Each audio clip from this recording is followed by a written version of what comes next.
So that's what I have for hockey. There was a lot of trades, and then that's probably only about half the trades that were made. Okay. You wouldn't know any of the names of the other guys. Yeah. I barely knew half the names of those guys. I barely knew some of the names. I barely knew half the names of those guys. You might as well have been talking about MotoGP. Shout out to Director Dave, one of his off-season favorites. Friends, countrymen, fellow degenerates, welcome back to Bets and Buds. We're the Buds helping you cash your bets. I'm Jason Smoking Token. I'm Bobby Light. We're not helping you cash a lot of bets right now because we're not talking about any sports right now that we really know a whole lot about that are worth driving over to Illinois yet, because until Uncle Mo gets their shit together and finally gets his shit finalized, man, we'll still be just kind of driving over to the east side and doing our thing. A couple weekends, we'll be betting on the tournament. Yeah, let's go. A couple weekends, we'll have those March Madness bets for you. Got to throw some little good player props and parlays out there for you. So let's go ahead and dive in all this sport action that we don't normally talk about very much. All right. Well, today was the NHL trade deadline, and there were a lot of moves today, actually. A lot of moves. I mean, secondary players, there weren't huge splashes or anything like that, but let's get into it right now. The Avs actually reworked their whole defense practically. They brought They brought in Eric Johnson. And, really? Yeah, they brought back Eric Johnson. Eric Johnson, who was on the roster. He was on the Stanley Cup team. Yeah, he was. They brought in Ryan Lindgren, and they also brought in Vesey from the Rangers. So they've added some firepower. They're definitely trying to make another run. Yeah, I mean, Vegas looks like they're trying to load up again, too, as well, didn't they? Vegas, they went ahead and got, right there, Riley Smith. Okay. The Rangers pretty much, I think they packed it in. They're going, next year maybe. The Avs also got Brock Nelson. Nice. Yeah, from the Islanders. 30-goal scorer. Really good move. And then the Devils made some moves today. They brought in Sprong and Glass and Gruden and Cholowski. So they've still got that young team. They're going to try and make their run. The Wild, not so much. They just went with Nyquist and Madden. That's bottom line guys. Mm-hmm. The Stars making the huge move today. This is probably the second biggest name.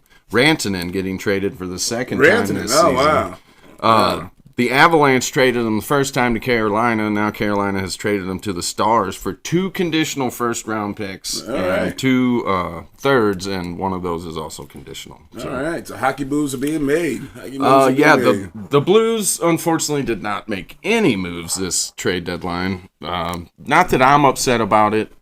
Some fans are, but that's okay because the Blues have a decent team. They're playing really well right now. They're only 2 points out of that last playoff spot. So they're going to make their run here with the team they have. Unfortunately, Colton Parayko, I was just going to say that. Unfortunately, Parayko goes down, so they call up Matthew Kessel. I'm not upset about that. There's their trade deadline. Yeah, right. there. That's a move. Let's see, maybe Kessel with some of that youth, gives him an injection of young energy. Yeah.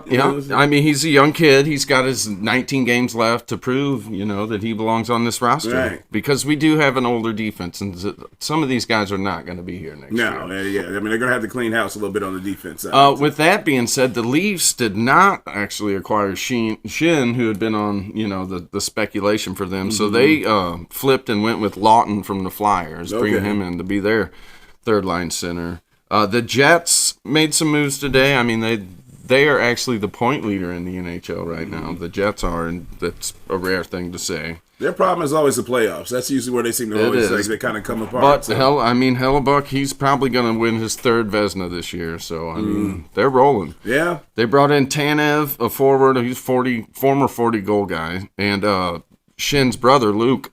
So who actually won a cup with Tampa twice. Oh, nice. And who got traded for the second time in 5 days. Really? Second time in 5 days? Second time in 5 days. Oh, that sucks. This one's the funny one. So, last offseason, Edmonton obviously lost out on Broberg and Holloway. Mm-hmm. They had no room for them and had no money for them.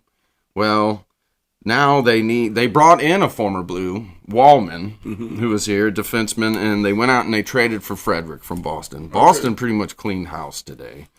Because that brings me to the next one. They traded Brad Marchand, the pest of the NHL. Did they? Where'd he go? The Panthers. Oh, no shit. With Kachuk going on LTIR, yeah. they were able to afford the cap hit to bring him in. Right, okay. So he's going to take that spot, and, once playoff time comes back, Kachuk will be just fine. Oh, yeah, he'll be just fine. He'll come back. And the Panthers almost, because they brought in Seth Jones, too, the defenseman from Chicago. They almost have to be the favorite right now. Oh, again, I mean, to repeat. Oh, yeah, they're returning champs. I mean, that's yeah, because Kachuk hurt his groin, supposedly. Well, I'm sure he did, but to the severity, to maybe what they're saying it was, probably not. But this is what you're allowed to do in the NHL. But that's the reason why you see a lot of other players in other leagues now, like why the All-Star game isn't really played with that type of passion and energy, because that's where he really got his finalization of that injury, because it probably was something that was bothering him going into that, and he wasn't going to shortchange. Hockey players, they're not going to shortchange it, especially in a nation versus nation game, especially when we got to get USA versus Canada and they're booing the national anthem, all those different things going on.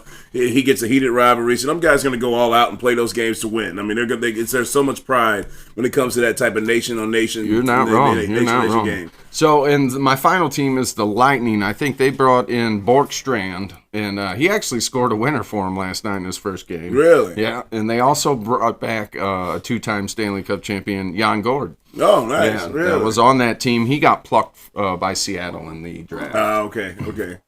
So that's what I have for hockey. There was a lot of trades, and that's probably only about half the trades that were made. Okay. You wouldn't know any of the names of the other guys. Yeah. I mean, I barely knew half the names of those guys.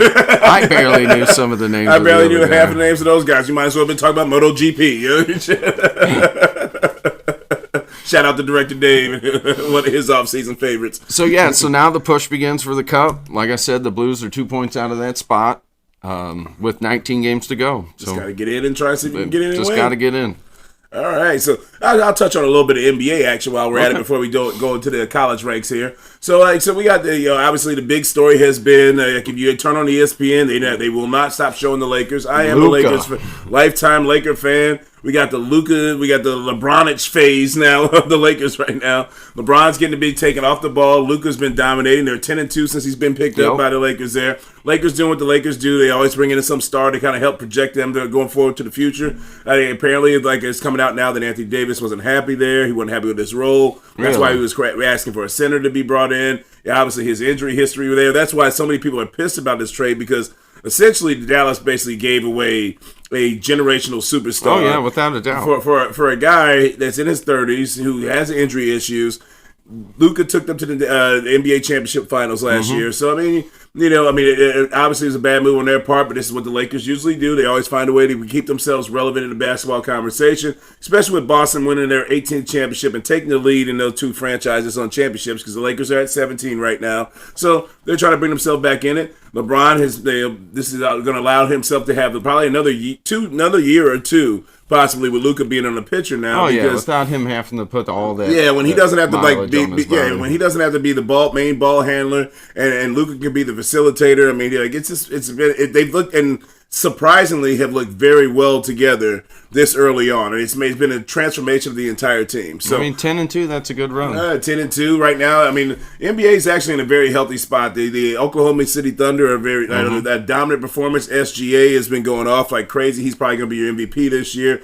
Boston's still going to be tough. You still got Cleveland Cavaliers, they're the number one seed there. Don't forget about Golden State. Oh yeah, Golden State. Jimmy Butler's coming out. I think they're like 10-1, 9-1, 10-1 since Jimmy Butler's got there. Oh, last night, Steph Curry is just he's a freak, man. When it comes to shooting the basketball, this is what has changed the game, where you got these guys now throwing up the 3-pointers like crazy, because it's hard to compete against a guy it was a almost not quite, but almost mid-court turnaround fadeaway 3-pointer dude hit right before the half last night. I mean, he's a savage when it comes to shooting the basketball. I mean, the NBA's at a good, healthy spot. They just got to make themselves a little bit more likable and marketable to the rest of the fans that are casual fans when it comes to basketball. But I mean, as far as I think the playoffs are going to be very exciting, because it used to be back in the day, you would have, the Bulls are going to probably win. Lakers are going to probably win. I mean, the Celtics are going to probably win. And when the Pistons runs, they're going to probably win. But now, you've actually seen the last couple of years, a lot of teams, it's wide open. I mean, there's a lot of balance in basketball now to where it's not as predictable when it comes to the NBA finals or NBA playoffs because you knew the seeding back in the 80s. Yeah, I mean, 90s, even early 2000s. I mean, like, okay, you knew, all right, Lakers going to beat the Kings. You know, right. Spurs are going to beat, the Memphis Grizzlies. I mean, like that. Like now, you kind of got a lot more parity that's in the league now. So I mean, it's going to be exciting basketball come playoff time. I think they only got about 19, 20 games left to finish their season out too as well before they start going in that playoff run. Yep. So that should be. We'll see what happens, and we keep our eye on the NBA. And I can actually watch my Lakers again because again, you all have heard this many times. I'm not a big LeBron fan, but I will live with him as long as I got more Luka to talk about than I do LeBron's. Yeah, he's balling right now. There's no doubt about that. Oh yeah, he's on a revenge game now. I mean, that's there's nothing more. Like people don't understand the pettiness of professional athletes. Like what makes them what they are is their competitive nature, and what drives them to be great is because all they need is one little bit of motivation of somebody doubting them, somebody questioning them, somebody saying, you know what, you're not good enough. Because a lot of times once they get to those ranks, most of those guys have never had anybody tell them, I don't want you. You know, until you get to those professional ranks. So sometimes when you get guys like that, that's all the motivation that they need to get going. So that's my little NBA take just for this week here. So let's go ahead and move on to a little college basketball. All right, we've got Mizzou, and they've played terrible the last two games. Yeah. They let Vanderbilt tie that one up and lost in overtime, and then they totally wet the bed against Oklahoma. Yeah. So you can't get beat that bad by a team. I mean, I get it. It's on the road. Their road record is 3-8, so that's what worries me about going into this tournament. Yeah, because they just don't play well away from home. Yeah. I mean, what is that? Is it still the Hearn Center, or is it something else now? I'm really not sure what it's I mean, called. it's got to still be the Hearn Center. I mean, it's got to be. But so Mizzou is 21-9. They're ranked 15th. They play Kentucky for the last regular season game. Yeah. Tomorrow. Okay. Or today, actually. And they seem to play well against a big. I don't know how well Kentucky's playing right now. Kentucky's ranked 19th right now. Okay, I mean, they're playing better. So this actually, this game really does matter because if they win, they lock themselves into that 5th seed for the SEC tournament. If they lose, they could potentially fall the way all back to 8th. Oh, yeah, and they don't want to do that because then you start getting into that bubble conversation. I mean, and that's the thing because then the way the NCAA tournament works is you get these guys to get the automatic bids for winning the conference tournaments, and so if you're too far back, and let's say they get bounced in the first, second round of the ACC tournament. I mean, they've lost 2 in a row. If they lose tomorrow, that will be 3 in a row heading into the tournament, and then if you lose in the first round of the SEC tournament, that's 4 in a row. Yeah, so I mean, that's one of those where you can easily get excluded from the tournament if you get enough, especially if there's some upsets in the mid-major tournaments that are out there. So yeah, big game tomorrow. Okay, all right. So that's our college basketball. And I got SLU. SLU also is battling right now. Okay, they're sitting in the 6th spot. They're 17-3.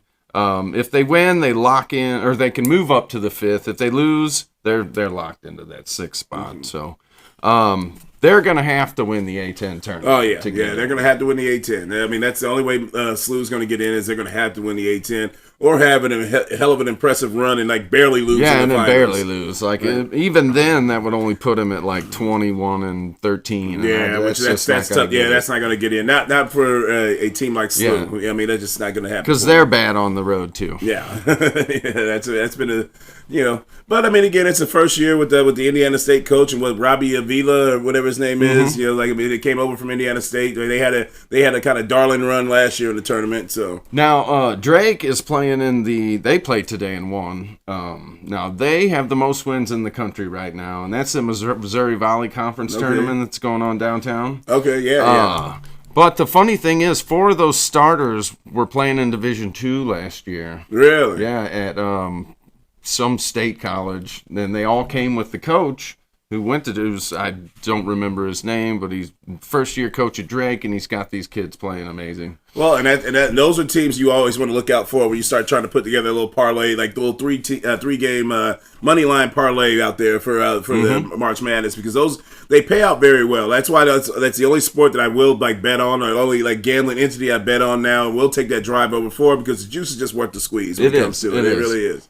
It's fun too. Oh yeah, absolutely. Actually pay attention to the games you wouldn't normally. Yeah, that you wouldn't give a shit about, in that game. I mean, like, 'cause that's how it was last year when I picked Oakland over Kentucky, and then NC State, and then Clemson. And it was like 3-leg parlay. That was like $2,600. Yeah, it was like 20. It was $100 bet. I won it to like $2,600 for that one. So nice. that set me up for my football season. It helped me make up for the playoff loss for Debo Samuel, who is now a Washington Commander. Washington Commander. So let's talk a little football. Yeah, so we got a little football action here. So right now, this has been basically what they call massacre weekend in the NFL, where you got a lot of players getting cut, a lot of veterans that have been released from their teams. So we've had Tyler Lockett been let go. You also had, Jonathan Allen from the Washington Commanders was let go, a strong defensive tackle. Harold Landry from the Titans was let go. Darius Slay was let go, which I kind of saw that coming when you saw the young corner development that they drafted well. That's what's kept the Eagles in play the whole time, is they draft very well. They had 2 corners that came in as young rookies that are a lot cheaper than Darius Slay, so it's time to go ahead and let him go. That's how they're also able to afford to give Saquon Barkley his bump, so shout out to the running backs getting a little bit more juice back there in the financial standpoint. Yeah, they all love that. Yeah, they all love that. I think James Cook was the next one that had the big eye emojis out on Twitter. They say, all right, here we go. Here we go. I need a Barkley season. Come on. Yeah, so I mean that was a huge one. That was definitely a huge signing for the running back market. And then we also had who else was let go? There was we actually had a couple big trades. So the Bears actually bolstered up their offensive line. Thuney. Yeah, they got Thuney. Yeah, they got Thuney from the Kansas City Chiefs, who was the one who slid out the tackle. They're going to bring him back in the guard.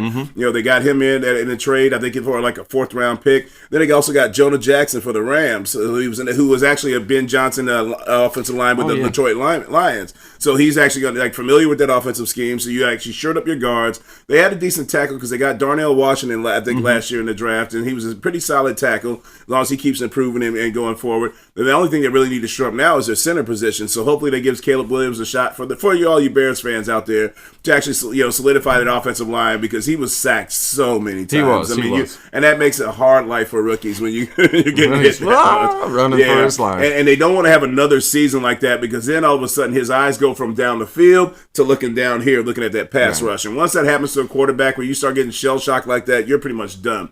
I mean, that pretty much was Derek Carr's brother, David Carr, who was the number 1 pick. He had their first in the expansion draft. Their number 1 pick was Tony Baselli. What did he get sacked 76 times? I want to say it was like 90 something. Man, it was bad because their number 1 pick was Tony Baselli that year, and Tony Baselli was a legendary All-Pro lineman for the Jacksonville Jaguars, and he actually got hurt right off the get-go. I mean, they pretty much never played it down for them. And I mean, David Carr just took a beating. Absolute beating. I do remember. And again, after 2 years of that, I mean, he, like I said, that eye level came down here. He had the happy feet, it set the record, I believe, for most sacks. Oh, it was. It was definitely the record at that time. It definitely was for sure. I mean, it really was. So, I mean, so free agency starts on Monday in the NFL, so there'll be a lot of moves, a lot of things shaking. We had DK Metcalf who asked for a trade. We also had Myles Garrett. Myles Garrett has asked for a trade. Yeah, he still asked for a trade, so he wants the hell out of Cleveland. We'll see what Cleveland does. I know they restructured the Deshaun Watson contract to try to get themselves out of that cap hell from that horrible signing. Yeah, which is, terrible. Bad. Which probably shows you clearly that came from ownership, because there's no way that Andrew Berry, the GM, and Stefanski would still have their jobs if that was management. That was a management decision. I mean, they really won't see that happen. Then we also got to see what happens with Aaron Rodgers. I think he's planning on playing still. Matthew Stafford decided to stay in Los Angeles. I think he gave them a team-friendly deal because he doesn't want to move at this stage of his life. I mean, his wife is very happy being in California, and she has her whole little thing, whatever she's trying to do out there. And so I think he pretty much was like, you know what, I'm going to stay pat. It's going to be my best chance to win. The Rams got a good team. I mean, they were probably the closest team to beating Philadelphia in the playoffs. Were in the snow too. Yeah, I mean, really, they were 1 or 2 plays away from actually beating Philadelphia, which I picked them actually to beat Philadelphia. You did. You did. In that playoff game, just because I liked the way they looked. So we'll see what happens. I mean, as far as what type of moves they make, we got a lot. I think the team that has the most cap space right now is the New England Patriots. So watch out for the moves they're going to make there. I actually heard that DK Metcalf, that might be a destination for him. I mean, Drake May, he's got a young quarterback there that's out there. I think the other person that the Patriots were eyeing was Ronnie Stanley. Ronnie Stanley from the Baltimore Ravens, who was released. He was all-pro lineman out of Notre Dame. Okay. He had a solid career there at Baltimore, and so I think they're looking at to bring him in to shore up that offensive line. So there's a lot of stuff that's going to be happening probably on Monday that we'll have a lot to talk about next week. We'll have a lot to talk about next week. We're still going to see what the Bengals do because they got to re-sign Trey Hendrickson. Maybe, and I think they actually gave him permission to seek for a trade. T. Higgins? No, Trey Hendrickson. Yeah, who was a sack king last year with the league with 17 and a half sacks. Yeah, okay. Yeah, so they actually I think he had 17 sacks a year before that too as well. So I mean, so Trey Hendrickson is one that's going to be pretty much kind of a out there, and they're going to because Higgins got a franchise. Yeah, Higgins got franchise tag. They're going to try and bring that offense back intact as much as possible because they got to try and keep Joe Burrow happy. The last thing they want to do is get Joe Burrow to also be requesting a trade because he's like, dude, you're wasting my time here. But the Bengals, the way they do business, they don't really like to invest in long-term money and guaranteed money a whole lot. Just because like one of the things that people don't understand about with the NFL, when you have guaranteed money out there, so like the Deshaun Watson guaranteed $230 million. Mm-hmm. So the Browns had to pull that money and put that into an escrow account to make sure ensure that money's going to be there no matter what, because there's nothing they can do to get out of that contract. So shout out to Deshaun Watson's agent, was it David Mulligeta? Yeah, they get a shout out to him for being pulling that trade off. I mean, pulling that signing off because that's why the NFL doesn't typically make those type of signings because the NFL the injury probability is way too high, right? Way too high, like to guarantee that type of money, and then you invest something like that and you get no return off of it. At all. Because the dude tears his Achilles tendon. Then I don't know what the hell he was doing that he had tore his Achilles again. Back in like November or December. That was crazy. Right. So that pretty much is an awful move for them. So the draft will be interesting. We'll see what happens there. We had the combine last week, so some guys were I don't really hold a lot of stock in the combine because there's the underwear Olympics. So you're not really kind of seeing what type of football a guy can play. You just get a freak. Because there's the one guy out of Texas A&M, Shamar Stewart. Everybody loves him because he put up all like numbers similar to Myles Garrett. He was like 6'4", 6'5". I think he's like 275, somewhere in that range. Ran a 4.6 40, had a 40-inch vertical, all that stuff, and everybody's like jumping out of the gym for him. But I'm like, the dude only had 4.5 sacks in 3 years at Texas A&M. For me, so that's where that's what loses me with guys like that. He's a physical freak, but it's just not showing up on the football it doesn't field. show up on the field, and I'm sorry, but when you know how to get after the quarterback, you got to get, because there's certain instinct things. You can be a genetic freak, you can be an athlete, but there's certain instincts that come to being able to finish that sack, be able to make that play, be able to take the right angle, be able to attack an offensive tackle or offensive guard, wherever you're lined up at on the defense and finish off a play to make big plays. And when you have a lack of productivity in a college level, I have a hard time seeing it transfer into the NFL level, especially because it's not like he played at Podunk State. He played at Texas A&M. Right. That's SEC football. Yeah, that's SEC football. So, you got 4.5 sacks in 3 years, man. We'll see. But, somebody's going to take a chance on him. He'll probably be a top 15 pick. Coach him up. Yeah, that's what all the coaches, they think. Or you get some GM out there that thinks, we can fix this. Yeah, we'll bring him in and we'll get him around surrounded by this and we'll coach him to do that. But, again, we'll see. We'll see. That's what this time of year in the NFL is. We've seen it many a times. Yeah, that's what this time of year in the NFL is about. Is this we'll see. And that's the beauty of this time of year with the NFL because everybody has hope. Everybody had to think last year. Did the Commanders think one thing in any way in hell that they were going to be in the NFC Championship game? No Commander fan out there could tell me or convince me they thought for 1 second that they were going to be in the NFC Championship game. So this is what makes the offseason exciting in the NFL and how they always keep themselves relevant in the conversation. There's probably some Redskins fan that did. Yeah, I'm sure. Not you. You buried them motherfuckers. But yeah, so but I'm sure there are, because again, every time when you see them, that's what you see. You see Redskins. You don't see any Commanders. Yeah, you don't see Commanders.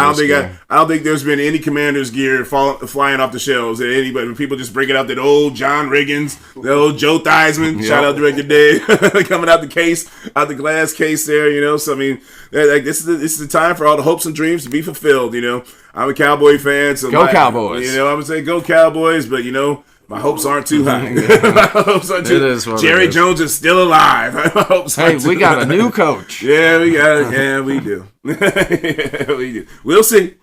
We'll see. Yeah, we'll see. All right, that's all I got. Yeah, that's all I got for you, brother. You know, like I said, it's the off season, so like I said, we'll have once we get into March Madness, we'll have some betting tips for you guys in on that end. Like I said, right now until Missouri gets your shit together, I'm not driving over to Illinois to bet on fucking hockey and baseball and shit like that. You know, just not gonna happen. In college basketball, that I don't watch enough of. Right. You know, NBA, I would love to do some because NBA like player props. I mean, those are like great parlays to do. So once it kind of gets legal here, that'll be a lot easier for me to dive into that and give you guys a little bit more tips on those things there. But you know what? We got to keep this party going for you guys all year long. We're going into season 3 coming up here soon. I'm Jason Smoking Token. I'm Bobby Light. We'll see you next week. Peace.